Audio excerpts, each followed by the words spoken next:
বন্ধুরা এখানে আমাদের দুটো বক্স আমরা তৈরি করেছি, দুটো রেক্ট্যাঙ্গেল ড্র করা আছে যেটা ফিল করা নেই, এবং একটা ফিল করা আমাদের রেক্ট্যাঙ্গেল ড্র করা আছে। তো আমরা যদি মনে করি যে আমাদের এই যে মিক্সিং যে কালারটা আছে এই কালারটা দিয়ে আমরা এই রেক্ট্যাঙ্গেলটা ফিল করব, তার জন্য আমরা চলে যাব আই ড্রপার টুল, আর এখানে আমরা ক্লিক করব, আর জাস্ট আমরা যদি মাঝখানে আমরা ক্লিক করে এটা ফিল হয়ে যাবে, যেমন ফিল হয়ে গেল। এবারে বন্ধুরা আমরা সেকেন্ড যে বক্সটা আছে এর মাঝখানে আমরা ক্লিক করব, কিন্তু এখানে আমরা দেখতে পাচ্ছি যেটা কিন্তু ফিল হচ্ছে না। আমি একবার কন্ট্রোল জেড করে আন্ডু করে নিচ্ছি, আর আমি আরেকবার চলে যাচ্ছি কালার পিকার অর্থাৎ আই ড্রপার টুলে, এখান থেকে পিক করছি, আর দেখো যে প্রথমে যদি আমরা এখানে ক্লিক করি তত কিন্তু এখানে ফিল হচ্ছে না, অথচ এটা ফিল হয়ে যাচ্ছে।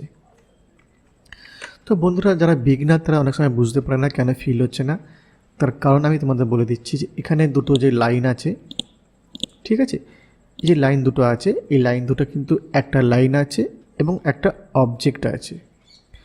যেটা ফিল হচ্ছে সেটা কিন্তু লাইন অবস্থায় আছে, আর যেটা ফিল হচ্ছে না সেটাকে কিন্তু আমরা অবজেক্ট আর কনভার্ট আউটলাইন টু অবজেক্টে আমরা কনভার্ট করে নিয়েছি, অর্থাৎ এই লাইনটা কিন্তু এখন অবজেক্ট অবস্থায় আছে তাই ফিল হচ্ছে না।